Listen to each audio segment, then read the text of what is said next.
মেঘে ঢাকা পরীর রাজ্য। অনেক অনেক দিন আগে সুদূর প্রাচ্যের এক দেশে ছিল এক সুন্দর গ্রাম, যার নাম ছিল পলিয়ানা।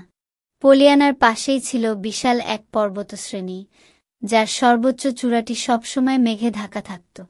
গ্রামের লোকেরা বিশ্বাস করত, ওই মেঘের আড়ালে লুকিয়ে আছে পরীদের এক গোপন রাজ্য। পলিয়ানার লিলিয়া নামের একটি ছোট্ট মেয়ে ছিল, যার মন ছিল প্রকৃতির রহস্য জানার অদম্য কৌতূহলে ভরা। সে প্রায়শই পর্বতের দিকে তাকিয়ে ভাবত, সত্যি কি ওখানে পরীরা থাকে? তাদের রাজ্যটা কেমন? একদিন সে সিদ্ধান্ত নিল, সে মেঘে ঢাকা চূড়ায় যাবেই, পরীদের রাজ্য খুঁজে বের করবে।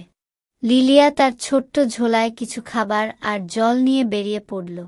পথ ছিল দুর্গম, পাথুরে আর পিচ্ছিল, কিন্তু লিলিয়া হার মানার পাত্রী ছিল না।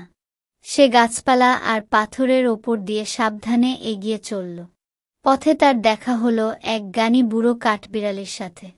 কাঠবিড়ালি লিলিয়াকে বলল, সাবধানে যেও ছোট্ট বন্ধু, ওই পথ বড়ই রহস্যময়। পরীদের রাজ্যে পৌঁছাতে হলে তোমাকে একটি ধাঁধার উত্তর দিতে হবে। লিলিয়া অবাক হয়ে জিজ্ঞেস করল, কেমন ধাঁধা? কাঠবিড়ালি মুচকি হেসে বলল, যখন তুমি চূড়ার কাছাকাছি পৌঁছাবে, তখন দেখতে পাবে একটি বিশাল পাথর। পাথরটি তোমাকে একটি প্রশ্ন করবে। সঠিক উত্তর দিতে পারলে পথ খুলে যাবে, অন্যথায় পথ বন্ধ থাকবে। লিলিয়া কাঠবিড়ালিকে ধন্যবাদ জানিয়ে আবার হাঁটতে শুরু করল। যত উপরে উঠতে লাগল, ঠান্ডা বাতাস ততই বাড়তে লাগল আর মেঘের আস্তরণ ঘন হতে থাকল। একসময় সে সত্যিই একটি বিশাল পাথরের সামনে এসে পৌঁছাল। পাথরটি হঠাৎ জীবন্ত হয়ে উঠল এবং গম্ভীর কণ্ঠে জিজ্ঞেস করল, আমার শুরু আছে, শেষ আছে, কিন্তু মাঝখানে কিছুই নেই। আমি কি? লিলিয়া কিছুক্ষণ ভাবল। তারপর তার মনে পড়ে গেল দিনের আর রাতের কথা। দিন শুরু হয় সকালে, শেষ হয় রাতে, কিন্তু মাঝখানে তো শুধুই সময়। সে উত্তর দিল, দিন এবং রাত।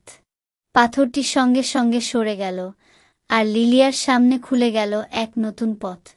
সেই পথে ঢুকতেই লিলিয়া দেখল এক অবিশ্বাস্য দৃশ্য। চারপাশে শত শত ফুল ঝলমল করছে, রংধনুর মতো আলোকরশ্মি খেলা করছে, আর বাতাসে ভেসে বেড়াচ্ছে মিষ্টি সুর। ছোট ছোট প্রজাপতি ডানা মেলে উঠছে, আর তাদের ডানায় লেগে আছে তারাদের মতো উজ্জ্বল গুঁড়ো। এ যেন এক স্বপ্নরাজ্য। আর সেখানেই ফুলের বাগানের মাঝে লিলিয়া দেখতে পেল কিছু ক্ষুদ্র আকৃতির উজ্জ্বল পরীদের। তাদের ডানাগুলো ছিল কাচের মতো স্বচ্ছ, আর তাদের গায়ে ছিল তারার গুঁড়ো মাখানো।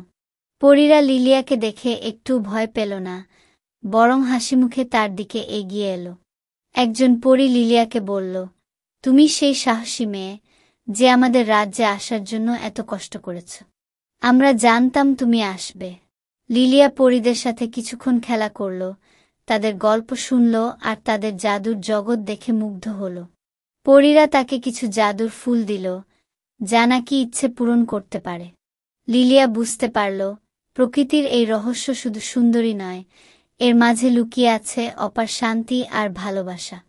সন্ধ্যা নামতেই লিলিয়া পরীদের কাছ থেকে বিদায় নিল। সে জানত, এই অভিজ্ঞতা তার জীবনের সবচেয়ে স্মরণীয় মুহূর্ত হয়ে থাকবে।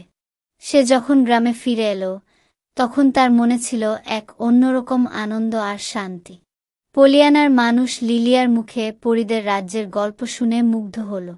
লিলিয়া বুঝতে পারল, জীবনের সবচেয়ে বড় রহস্যটা হল প্রকৃতির সঙ্গে মানুষের আত্মিক সম্পর্ক আর তা রক্ষা করার দায়িত্ব।